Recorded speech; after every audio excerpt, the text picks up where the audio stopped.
Technology, diversity, wine, the redwoods, and everything in between. Welcome to the Northern California Bay Area, and one show takes you inside the real estate that makes it all happen. This is By the Bay. Hey, what's up, everyone? Dan Anchetta back with another episode of By the Bay. I am thrilled to be here with two awesome guests, but first I wanted to remind you to please like and subscribe on Apple Podcasts, Spotify, or YouTube, wherever you're watching us. Appreciate the support and looking forward to engaging with you. If you have any questions or anything you want us to cover on the podcast, you feel free to reach out to me on social. I'd love to interact with you and see what type of guests you'd like to see on the show in the future. Today, Tommy Quinn is back. Tommy Quinn, welcome. And your business partner, Jaeson Himy, back, yes, Coldwell Banker. What's up? Coldwell Banker Petaluma in the house. Yeah. So, welcome, guys. Good to see you here. Thanks for having us, Dan. Tommy, thanks for coming back so soon. It was just a few weeks ago you were here. And, and got great feedback on your episode. And awesome to be back with you. So yes, today, we've been talking offline about, this changing market and what's happening here, and the lengths that you're going through and going to as real estate professionals to find business and to help more people and to keep your momentum as your business grows in a kind of a weird market, right? Mm-hmm. It's not necessarily, it's kind of up and down. It's a little sideways. Yeah, it's a roller coaster ride. It's a roller coaster. It's funky. Sure. Week to week, day to day. We don't really know where we are. No. So I was just really curious because you're talking about the things that you're doing, I think are different than what a lot of real estate professionals are currently doing or willing to do. Mm-hmm. So I want to just jump into that subject and talk about what are you guys doing to develop business in this market? And you can also introduce yourselves and all that stuff too. Yeah. Hello, everybody. Tommy Quinn, back from Coldwell Banker with Mr. Himy. And I mean, we were just, like Dan was saying, we were talking offline that I think right now during these changing times where we're seeing, the herd is thinning in terms of how many, agents and lenders and people in this industry, we're seeing a big exodus. And so I think this is the best time to put yourself out there, be present mind, pick up your prospecting methods, door knocking, it's scary doing that stuff, but it's like me and Jason say, when you leave doing it, it feels like you just piped a 300-yard drive right down the fairway. It's a golf reference? It's a golf reference. Okay, cool. Yeah. Not a golfer, so it's okay. You'll have to explain to me. Yeah, so when it feels... you really make contact. Really good feels contact. On your spine. Yeah. Got it. It's the no's that get you to the yeses, you know? Exactly. Right. So you mentioned like door knocking. Mm-hmm. Right? This is like an old school tactic. Everything old is new again type of thing. Right. Yeah. So that's like literally walking door to door in a neighborhood that has a house that's for sale and talking to the people. It's scary. So like walk us through that, Jason. What does that actually look like? It is scary. It is very scary. At first when I got into real estate, I never saw myself door knocking. It's still hard for me or cold calling. I really don't even cold call that much now. I work the sphere a lot. I like to network, getting out, like Tommy said, getting in front of people. But, sometimes that's just not an avenue. It's not an availability. So what are you going to do different to kind of get yourself out there? And, we've came to the conclusion that I think door knocking is the way to go. And it's scary because you're walking up to a stranger's house, it's getting on the side of the road. He takes one side, I take the other side. We kind of have, our flyers, our strategy.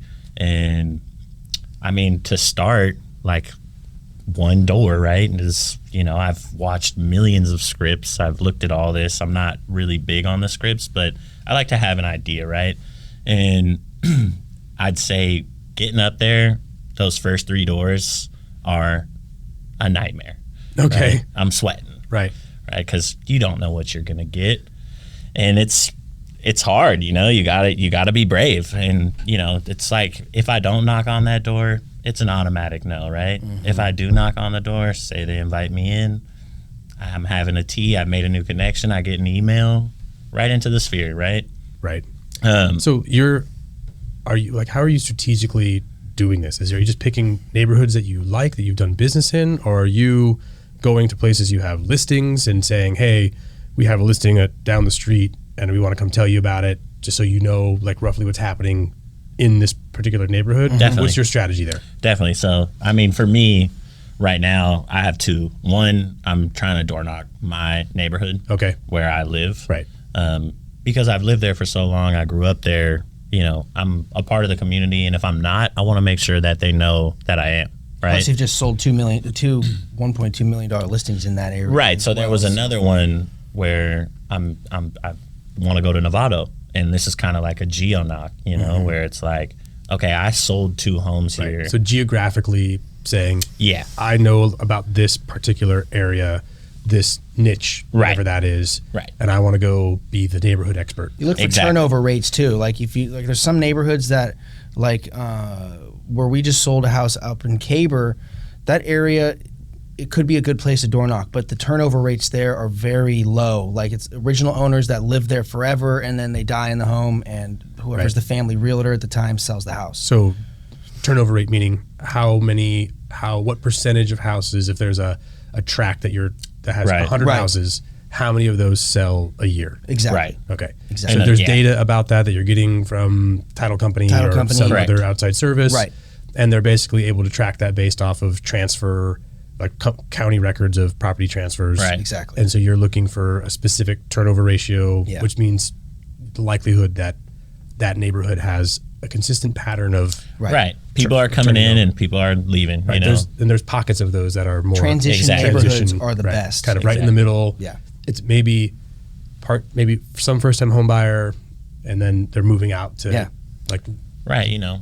Front of house type Right stuff. sizing somewhere, you know, Right. some are older people who need to leave because they're empty nesters, you know, and, Right. and now it's time to right size, and somebody who's a first, like you said, first time home buyer comes in and swoops in, and they're in there for, you know, 4 or 5 years. Right. So you get this list of or area, census tract, neighborhood, whatever it is, right? And so you just pick a day and you just pick a side of the street and start Yeah. knocking on doors. And That's how it What are you goes. saying to these people?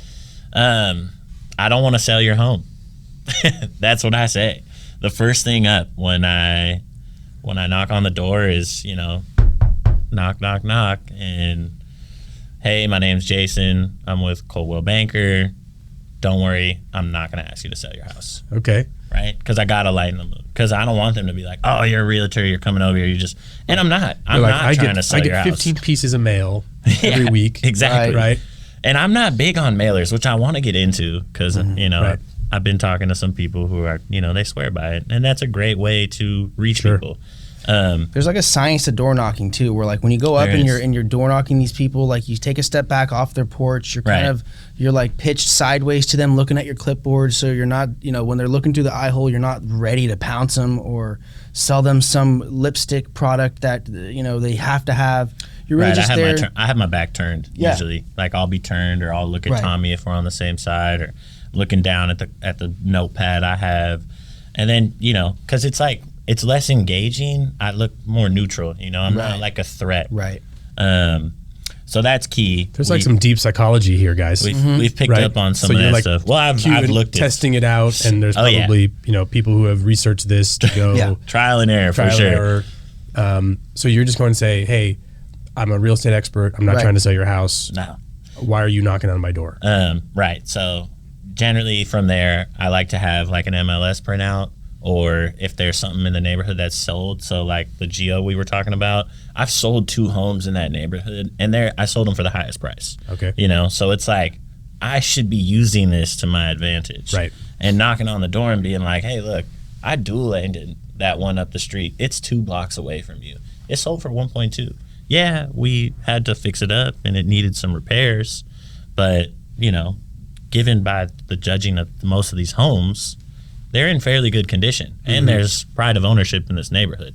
So, you know, you knock on them. I'm either giving them some information, showing them some type of comps, and then I like to keep it short because I want them to engage. Right. Right. So if they're not engaging, then I'm kind of like You can read their body language too. I'm getting out of there, right? Yeah. And Well, there's nothing worse like, as a consumer. Like someone will come knock on the door. Right. I've got a kid here. I got someone crying in the background. Right. They're like, "I wanted to tell you about this solar program." Like, Right. dude, You're like, dude, no, like No, this yeah. isn't the time. this is not the time, man. Right. I'm like, I can't. Even if I wanted to focus on you, I can't. not gonna happen. right? So that's smart. So you guys are just basically adding some value, telling them who you are, Right. trying to give them something, and basically like, hey, you might look at Zillow and those numbers are wrong. I just sold in the neighborhood. If you're just curious, I just want to give you some good information. Right. If I can help you with something, here's something about holler at me. us, you know. And we kind of have a flyer that teams on Right. some of the stuff we do, Okay. you know. And it's like there's some key wording in there, you know. It's like, hey, we value relationships over transactions, Exactly. you know, because that's how I've gotten a good amount of my business, you know, because I'm not the cold caller like Tommy. I can't just jump on the dials in line. There's something powerful to me about door knocking and being face to face. That's kind of like, that's a powerful interaction. That's old school, like I was kind of telling you Yeah, before. for sure. Yeah, And it's from like, you know, talk to lots of realtors. Very, very few of them will door knock at all. I have some that will go door knock in a neighborhood they have a listing and like invite people to an open house because it's kind of easier to go. Huge. Hey, just want to let you know, you're always curious about what the neighbor's selling for, what their house looks like. Right. You've probably been curious. Here's your opportunity. Come on by. It's Saturday, you know, from 12 to 2. Yeah, that's a perfect start. That's a great strategy. Right, because they're just getting you to the door and, you know, kind of leads to some other conversations. That's how I started, Right. you know, because like I said earlier too, I was like, I'll never go knocking on a door. That's not who I am. I'm scared. Yeah. I'm nervous, you know. But then when I got a couple open houses, I'd be like, what am I doing? You know, like if I was the neighbor, I'd want to see the open house. Sure. So I'd go knock and I'd be like, hey, here's a flyer. I got the house. You know, even if I'm not the listing agent. Yeah. I'm open. I'm doing an open house right down the street. Come on by, 123 Appleberry, you know. I got some waters in there and some people candy. Are curious, you get to see your neighbor's house. People you are know? curious. People always want to know. First thing they do usually is they ask, oh, how much? Yeah. You know, and it's right there. It's like, do you never leave your house? Right. You know what's funny? So this is like a random thing, but we remodeled our house that we're in, and we were out of the house for like 9 months. Wow. Right? We moved out of it. And I came by the house to check on the progress one day, and one of my neighbors was walking through my house. Your home? Oh my God. She was so curious about what we were doing there. Like she knew the prior owners and she knew what it looked like. She had like been to the house and she was so curious that she like trespassed into our house. And I walked in, I was like, wow. Can I help you? you something? Yeah. And she like scurried away and she's like, oh, I was just so curious. I was like, get out of my here. house, What are you doing? A People lot are of so times- That's curious. funny. I've gone to take buyers to showings, and like a lot more often than not, sometimes the neighbor will be like coincidentally walking their dog, and we'll kind of spark some questions, and they want to come see the house. And sometimes I let them come right in with us, and you can sometimes find out some really good information about the neighborhood 100%. from the neighbor. Yeah, before we bought, we were like walking through. And one of the neighbors came by, lived on the block forever, and he was like, "Hey, I know everything about this house. I'm the original owner of the house down the street. There was a fire here in 1976." I'm like, "Dude, Thanks for telling us." I'm like, "Cool." Yeah. Like, and he like knew everything about it, and it was pretty wild. He did a whole history of everyone who lived there before, and No one knows more about the neighborhood than the nosy neighbor, the nosy neighbor. Yep. walking their dog. Yeah. Absolutely. Anyway, okay, so It's just human door nature. knocking. So let's I actually had one more question about door knocking. When you were a kid, did you go sell stuff door to door? Is that where you got this knack from? I remember, was there that company Vector that used to sell knives? Does anyone remember that? I do. Is that a throwback? I'm making me feel old right now. I remember that Vector company kind of giving me a call. It was like a pyramid scheme. Yeah. You know, total pyramid scheme. They'd Multi-level marketing is what that's the correct term for that. They'd come drop off like a kit, and then you would go knock on doors and see if you could sell knives. Yeah. I think I walked for like a day, and I was like, oh my God, this is the most brutal thing I've ever had to deal with. I was like 16 maybe. Yeah. 15 was like, all right, they just totally got some child teen labor there for To go sell free. knives door to door. Yeah, just to Shoot, like, I used to sell cookbooks. I used to doorbell ditch all the time in my neighborhood. Like that most might have what scared Maybe me away that's- from door knocking. To maybe that's begin what it with. was. Yeah, Probably I was that. traumatized. Scarred you. I was Yeah. traumatized for sure. That's too funny. Yeah. Like we had like for like scouts and baseball and that sort of thing. We had to go sell like candy bars. Oh and yeah, the See's candy. Scouts. I did that. Yeah, we do like the can drive and can food. Yeah, we were knocking on doors. Yeah. That's funny. I forgot about that. And like the more you sold too, like you get like some prize from the magazine sure. that they give you, and it's like Or I trip, never got yeah. any of those things. So I you had to know. sell like thousands of those units to get any thing worth that like a wild? bike or something, you know? That's too funny. Yeah. But yeah, maybe that's what prepared you for this. Maybe, Probably. yeah. Yeah, that's Who too knows? funny. I want to talk about the cold calling. I've always been fascinated with people who just have that ability to put on a headset, set the dialer, Yep. and basically just let it rip. Pump them That's out. it. Right. That's So it. tell the audience, like, what does that look like in a modern experience? Yeah. Like, what does that look like? It looks like madness. from the Everyone's outside. received the calls, right? So Right. you're one of the people who makes the calls. Right. What does that tell us? Tell us what that looks like from your perspective. So from my perspective, I'm calling mainly expired listings. You know, it's I've been very successful in trying to call a high number of people, because most of the time you're getting hangups, wrong numbers, or no's. Okay. But every now and again, you connect with someone that it's weird. My goal is to get a listing appointment, right? Okay. So I'm calling these guys and saying like, "Hey, Jim, how's it going? I'm calling you about your property on 123 Cherry Lane. I just wanted to see if you're going to need to get this property sold at some point." Right. So these are people who had their home listed previously. Right. It didn't sell for whatever reason. For whatever reason. And the listing is expired. Yes. Meaning there's no current engagement with the No realtor. current engagement Right. with a realtor. And it's off market. Off market. At this point. But they've showed an intent that they wanted to sell Exactly. for whatever reason. Exactly. Either they were just curious, they maybe trying to take advantage of the market, Right. or they really have to sell for a particular reason. Right. So you're calling them up to say, this didn't sell in the past. Mm-hmm. I can do a better job than the last person who did it. Yeah, or I'll just try to say like, hey, let's how about we meet and have a conversation to see if working together would even make sense. Okay. I try to give these people options and just not be too pushy. I've found like a lot of other people that cold call like I am are very pushy on the phone, and a lot of homeowners don't like that. And so if you can have like an aggressive approach but not be aggressive, like Right. you're calling a lot of numbers all at once. I only let it ring like maybe 4 times before we're on to the next one. Right. So it's like it's assertive and knowledgeable, but not high pressure. Right. Right. Exactly. Because you don't want them to feel uncomfortable and But you want to convey that you know what you're talking about. Right. And it's hard to get people to give you the time of day on the phone, because Yeah. it's also it's not personal, It's kind of distanced, right? For sure. Like the door knocking, I'm right in your face. On the phone, like all you're getting is a voice, you Right. know? So it's kind of hard, and you want to get, like you want that rapport, like if you were door knocking, right? Right. That's kind of the trick on the phones, is if you can find a way to like get them to talk about them instead of boasting about you, because when you're on the phone, you have to tell them what you're calling for, right? Yeah. Like you got to introduce yourself, and that first minute is the minute of that's not your even trap. like the first 5 seconds. Yeah, it is. It's the first 5 to 10 seconds is like a trap. Yeah, you just said something, and I think this is probably intuitive, but it's interesting. So face to face on the doorstep, meeting them in the neighborhood, hard for people to just tell you to go away. Right. Right. There's a certain decency that people have, typically, I think, more often than not, when you're For face sure. to face. Yeah. On the phone, a little bit more disconnected, Right. But you can cover a lot more ground faster. but Yeah. probably a higher likelihood of them just slamming the door in your face.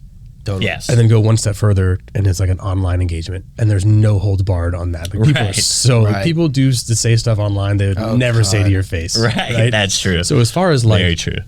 like making authentic connection, the face to face Yeah.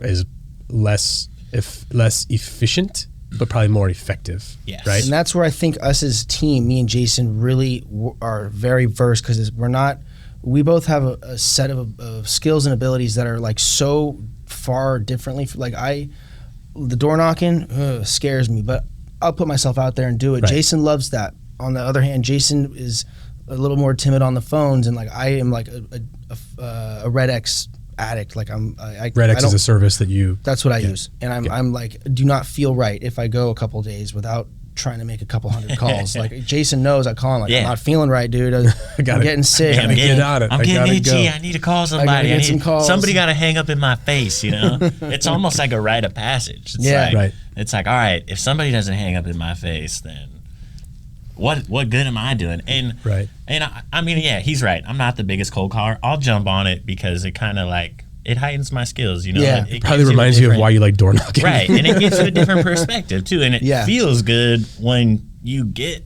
and have a good conversation with somebody. Right. That's the best feeling right? Is you kind of connect with somebody, you don't know them. In this case, you've never even seen their face, right? But you guys have had a conversation that's meaningful. So if you can find a way to connect with them in a phone, is like Jason said earlier, is you try to get them. And he pointed this out to me too, because like I record my calls. When I have a good call, I record it and then I can send it to Jason. We listen to it and can try to find, because sometimes you miss, like I'm typing notes as I'm talking and I miss some important key factor. And getting them to talk about their house. Right. They love to talk about their house and tell you about their bamboo floors and their gas appliances. Well, that's even more insightful than it makes you different that you're actually looking at it like post-mortem and looking at it and go like, what went right? What went wrong? 100%. This call went great. Yeah. Why? Right. Is it the time of day? Is it the first sentence I For used? sure. Is it my tone was different? And like, let's test that out. And Tone see is if huge, that too. I'm brutal when it comes to criticizing. He's brutal this on guy. me, yeah. Jesus I'm, Christ. I'm brutal, man. I'm just like, yo. The I got to really, the I give them that all the time.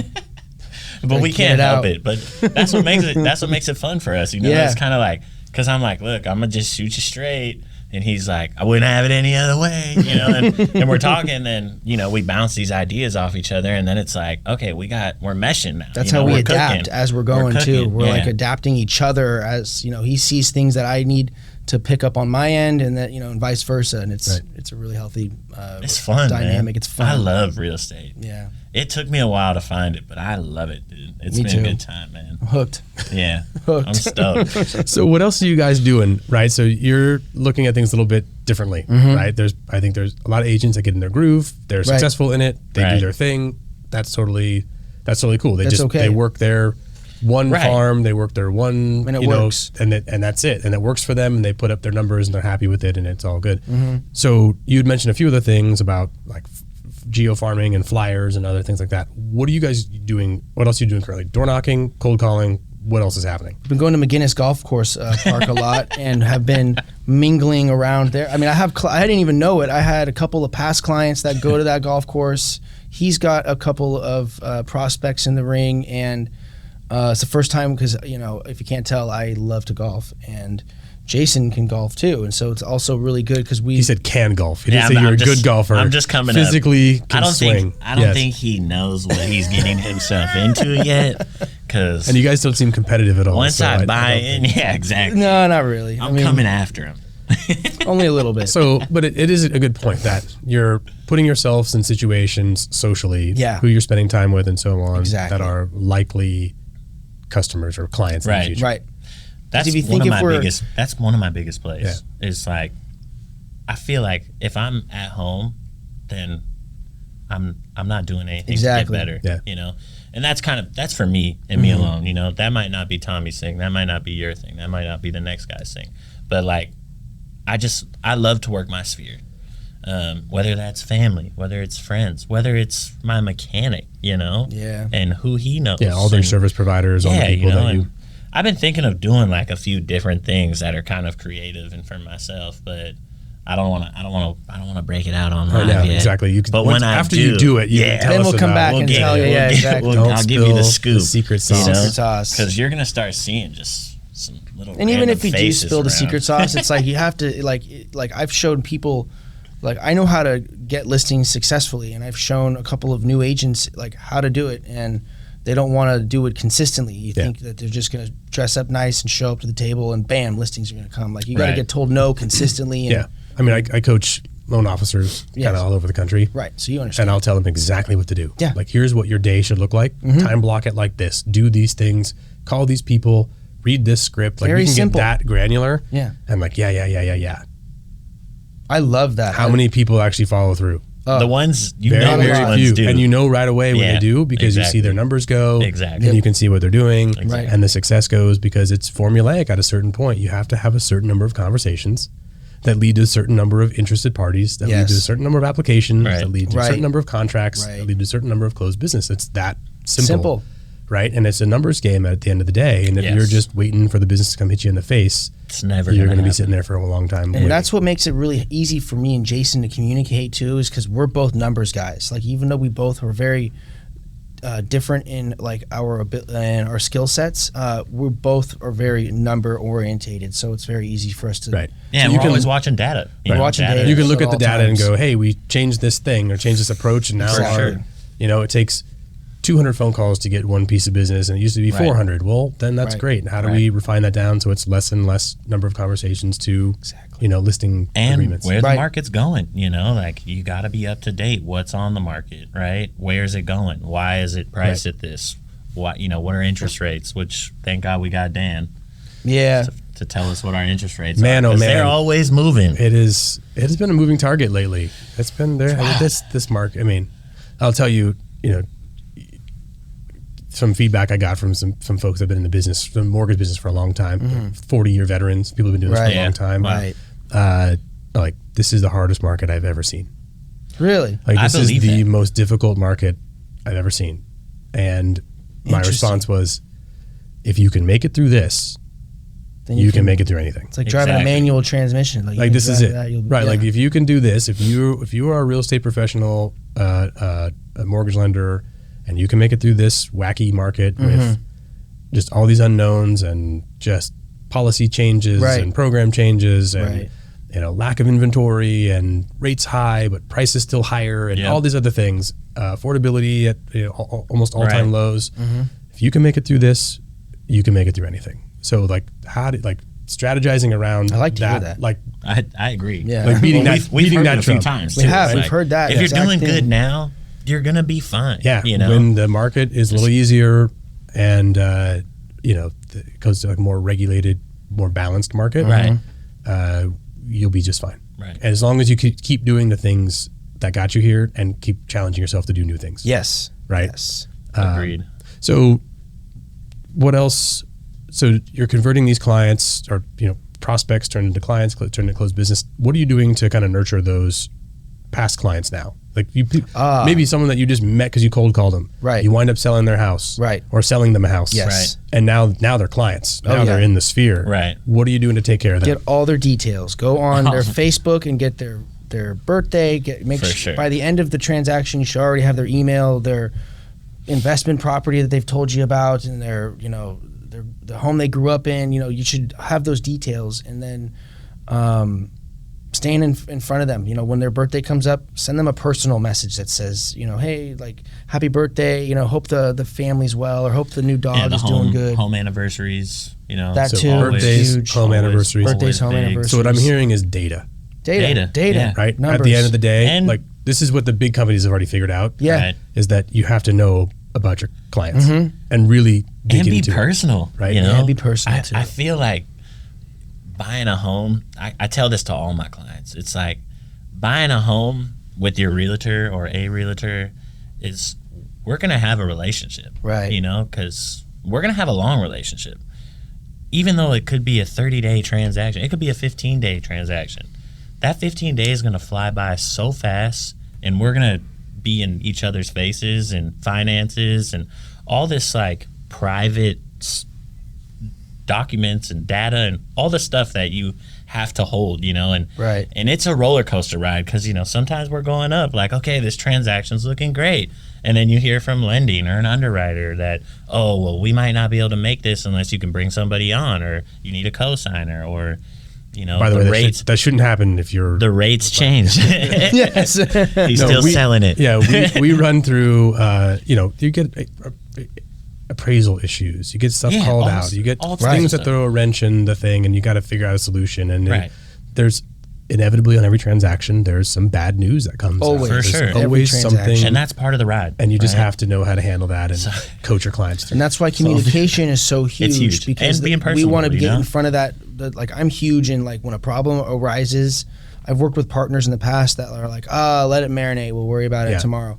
No, Now. I can't sleep right. We got to get this Right. figured out now so that we can get back to the canoe going to the end of escrow. And I My, feel like some of my transactions have been 30 days, and I've known that person for like 2 years Right. after. Like we've been friends for a long time. Yep. Right. And You I really just get- continue to Well, if you're doing it right, Nurture. you're understanding their dreams, their Right. goals, what drives them, why they want to buy or move up or whatever it is. Right. You're learning about their family. You're learning about how they celebrate holidays, how they gather, what they do in their spare time. You learn everything about them. Gets them out of bed in the morning. Right? So key. And if you take notes on all that stuff, guess what? You know what housewarming gift to get them. Yeah. You know that they're a woodworker or they knit or whatever the deal is, it's right? being And personal. It's connecting. And buying a home should be fun at the end of the day.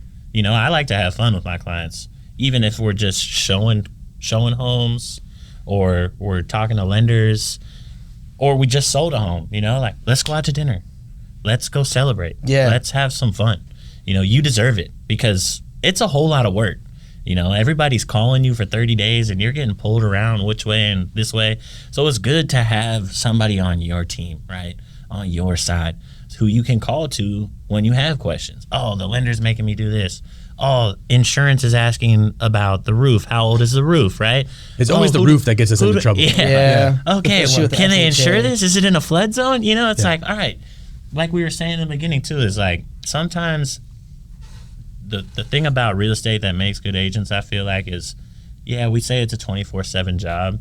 To me, it feels like it is because you could call me at 1 o'clock at night, 2 o'clock. You may wake me up. I may not answer, but if I do, if a 15-minute call with you on the phone can give you 6 hours of sleep, Right. then I'm doing my job right. Yeah, for sure. You know, that's key. Yeah, we have 3 little kids, as you know, and so our hours get crazy. Sometimes yeah. you're up in the middle of the night. Yeah. And I'll get like text messages at 11 o'clock, and I'm up with the baby at 2, and I'm like, oh, well, I'm just There you responding go. because Sure. I'm awake. Right. And That's people respond huge. back like, why are you awake? I'm on I'm on the graveyard shift, and I'm like, I'm up with this little baby. So. Yeah, exactly. Let's get And it it out. just Let's is what it hash is. it out. Yeah, so There was a few just times I sent make out some yourself- listings on my first client with my first buyer, and I'd be at home and it'd be 2 o'clock in the morning and I couldn't sleep. And I'd be sitting in bed and I'd be browsing through the MLS Yep. or going through and being like, all right, you know, 2:30 in the morning, he's Right. getting an email and waking up to, you know, he was a carpenter, and he goes to work at 5:30 in the morning. And on his way to work, when he's sitting in the car carpooling, he's got all these listings to look at. And I'm Right. like, in my email, I'm like, sorry for the late email. It's 2 a.m., but I couldn't sleep. So I was looking for, he was like, my next realtor didn't do that. My last realtor's not going to do that. Like, yeah. I loved it. I was like, great, good Yeah. feedback. Good to know, you know? So that's always, it's just little things sometimes that just get to people, and it's being personable, you know? Right. Communicative. So you, during the course of the transaction, you're learning about your clients, you're taking good notes, putting them in your data warehouse, whatever your CRM system is or whatever you're doing, so that you know how to communicate with them in the future. You know when to reach out, house anniversary, birthdays, all great tactics and great. And I say tactics, that sounds a little cold, but that's part of who you are, Right. right? Yeah. Like it's not like a trick that you're playing. It's No. like, this is who we are. We like to celebrate with our clients and Right. call them on their birthdays because Yes. I don't know about you guys. I get a lot of texts on my birthdays. I get a lot of messages. I get DMs. sure. I get Facebook wall posts. I get Right. all sorts of stuff. Oh, yeah. I get a couple of cards, maybe 1 or 2, and I get maybe 2 phone calls. Yeah. And I tell you what, I can always tell you who called me on my birthday. Yeah. Like who actually picked up the phone and took the time to say, there you go. dude, I saw it was your birthday. How are you? Yeah, that's so true. Those are huge. Right? It's huge. And it's So meaningful. how are you? Right? Right? I couldn't tell you who wrote me a Sounds Facebook right. post. Yeah. Right, that's true. Oh, yeah, me neither. That's true. I don't even Yeah. look at my Facebook on my birthday. Yeah. But the phone call, That's it's a big deal. it's huge. I agree. So that's why I think it's like you got to always be trying and doing everything. You know, like there's no one size fits all method Yeah. to get successful in Yeah, real it's not estate. one tactic, right? No, Right. not at all. And plus with there being like a 90% plus fail rate within the first 5 years, like that, like I would think that everybody who's an agent that's new would be thinking like how urgent it is to try everything so that I Sure. don't fail in this and waste all this money. Yeah, and I tell you, the other thing I've mentioned on the podcast before is the number of clients that don't remember the name of their lender and their realtor like 90 days post close is staggeringly bad. Wow. Like you can, What they've an done. I'll have to interesting find it. fact. I keep threatening to put it in the show notes, but I'm actually gonna find it. You should. They That's like went crazy. through and they like That's awesome. did a data. random There's pool that data. and they went back like 90 days after. That's it. Hey, I'm calling to see, do you remember, not even like no details, Yeah. no specifics, just Sure. what is the name of your lender, like the first and last name of the person who made you your loan and the first and last name of the realtor who represented you. Wow. And something like 70% can't remember. Like that's how bad we are as an industry Yeah. at following up and being memorable. Yes. Like that's bananas to me. Yeah, That's that which is means wild. that's you worked really is hard. wild. Like imagine a world where you have put yourself out there, you're cold calling this person, you close the transaction, and you've like made yourself so vulnerable to do that, right? Door slammed in your face, people tell you to get off their property, get off my lawn, people, whatever. Right.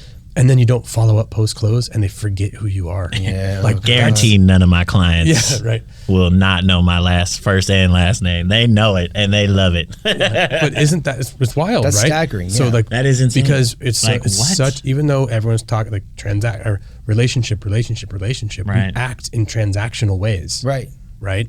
And our behavior is transactional, and then our clients feel that, and they're like, "Cool, we got the deal done. Yeah, we now- moved on," but they just leave it.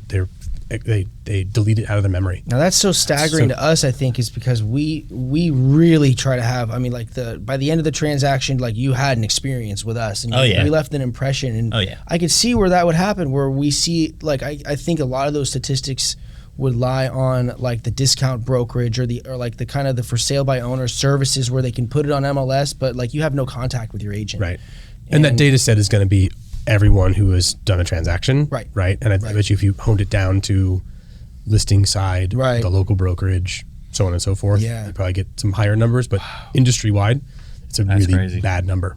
Yeah, that is But I bad. like that actually. It's better for us because Yeah, we're always for us against to the touch odds. on. You know. That's right. Yeah. So if you don't have a strategy always for more the business. audience that's listening, if you don't have a post close strategy, if you're in real estate, either on the realtor side or on the mortgage side, if you don't have a post close strategy to reach out and talk to your clients, send them a gift, just a note. Yeah. It's been 30 Yeah. days Thank since you you bought your card. house. Something. How's it going? Something tangible. A reminder that you bought them a home warranty or Right. whatever. Like Anything. it's crazy to me Anything. that there's not so like there's How not are effort you? put in. But the same real estate professionals you see in all these like online groups about business development or like how can I buy more leads? How can I do that? I want to spend all this time and money. It's like go back to the people who already used you and make Right. sure that they remember who you are and that Exactly. you and they know how to refer you. And we just do such a bad job at it. So I'm happy Yeah. to hear that you guys are, doing things differently, Trying. and growing. trying. It's cool to see, kind of a different look at the way that people are developing business, and it's not just like you have to have a huge network, and you can only be Right. successful. You've been doing this for 40 years, Yeah. right? Right. Yeah. Right, That's yeah, the truth, you know. though. It's But It takes time for sure, but yeah, it's and with the time, if we're you keep trying to make doing that it the time correct way, as right? fast as possible, It's scale only as up. fast Yeah. as It's possible. It's only up. You know what I'm Exactly. saying? So what else? Anything that we've not touched on, that you're doing kind of differently, or that you see the industry doing that is working really well in terms of connecting with your target audience? I would say the best thing moving forward, I think personally, for especially to keep the buyer activity high in the market and keep sellers feeling comfortable moving forward with listing their homes, is for the interest rate market to be not so volatile. Like last year, I think we talked about this on the last show. When they came shooting up, there was just a dead space in the market. Yeah, it shocked the market. It shocked it. Well, people didn't know what to do, They don't know what to do. right? And so our natural instinct is to pause, Yes. right? So we had clients that were in contracts on a house that they loved, Mm-hmm. and the interest rates started moving up, creeping up, and by Pushed the them time, out.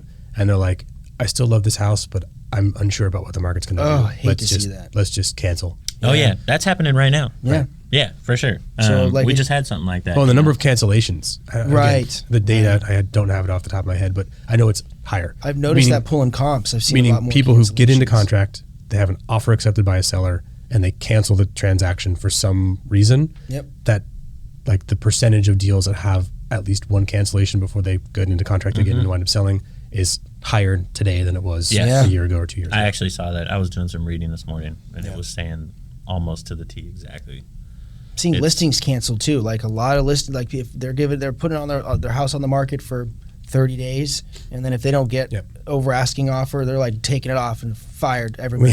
we had a deal. We put an offer in on we had clients who put an offer in Right. at listing price and didn't even get a counter back because the seller was expecting it for it to go like $200,000 over Wow.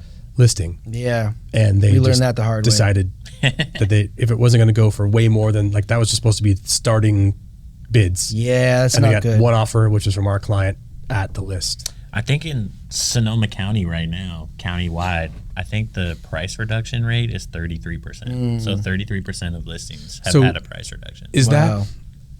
is that a factor of overall values coming down, or is that customer or sellers expecting to sell too high, so you agree to list it higher than it probably should be listed?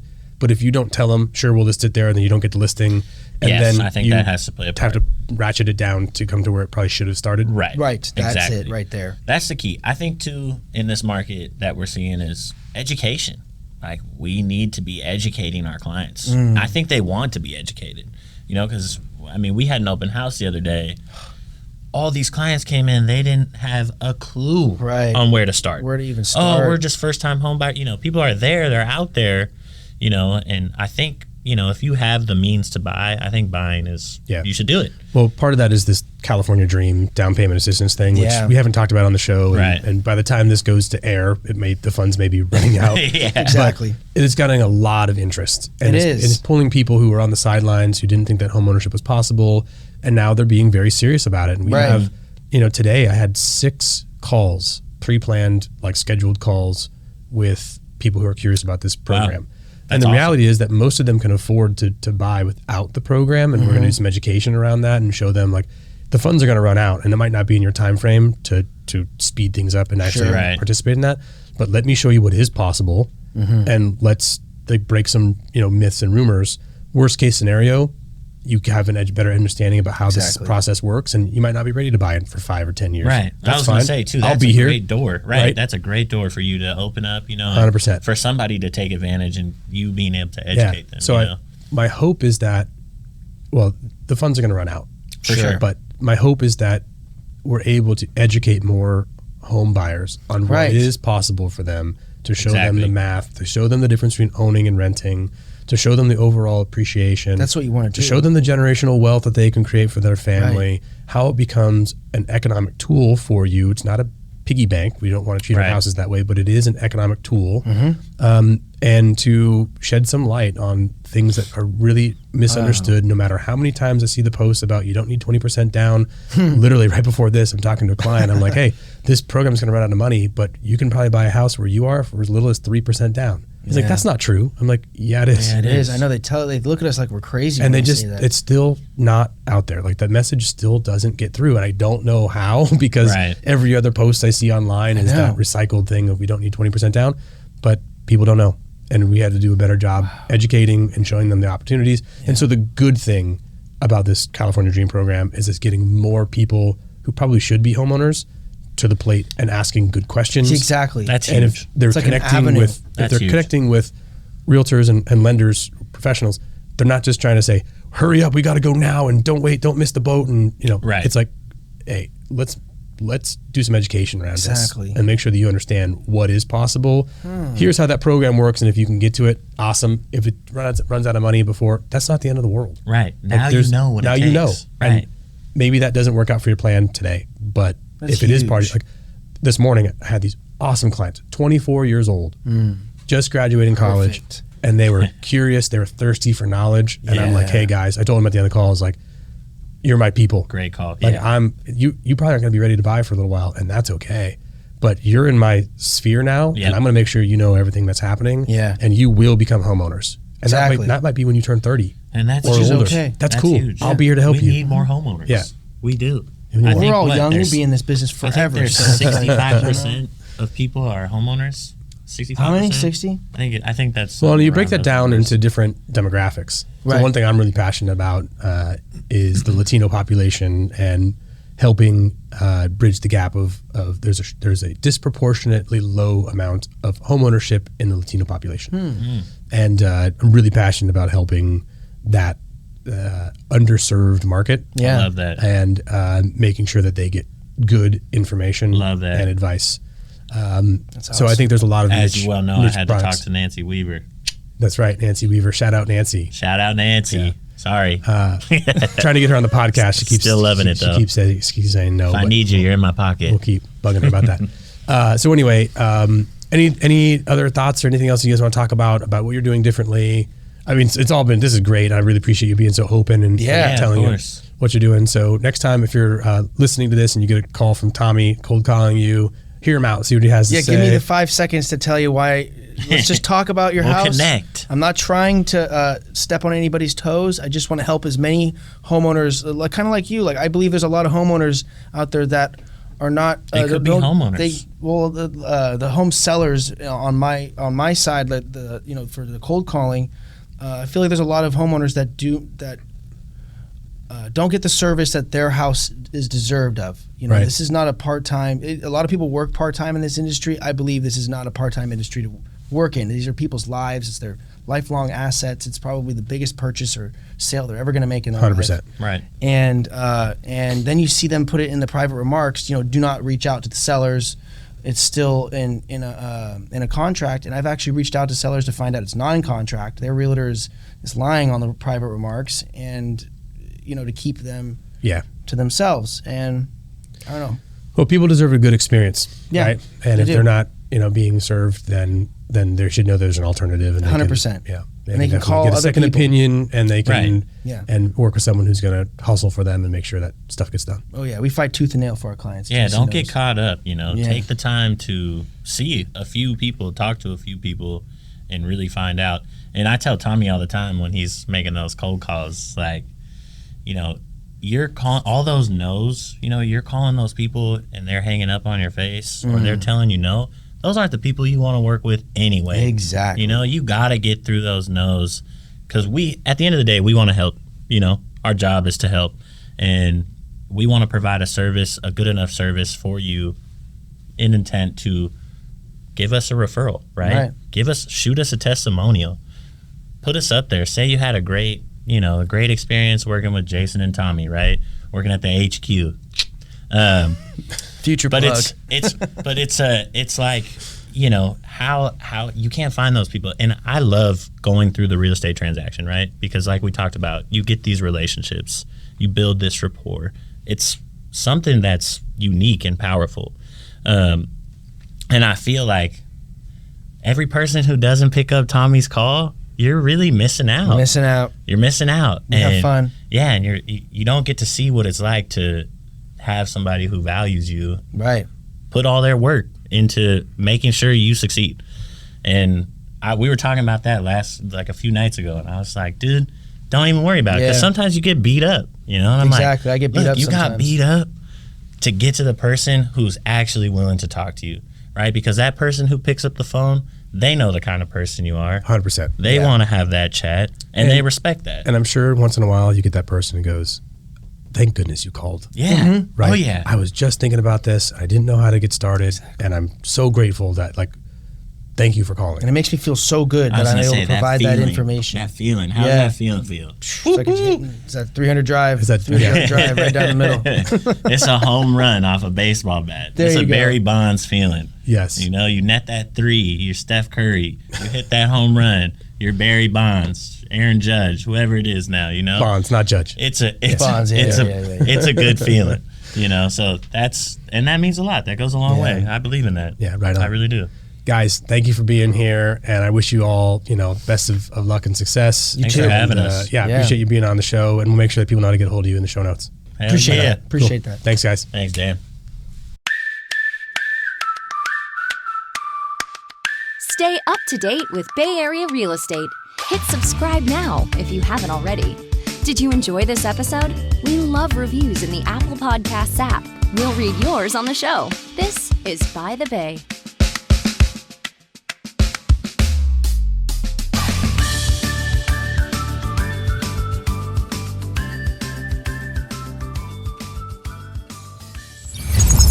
London Ear Media.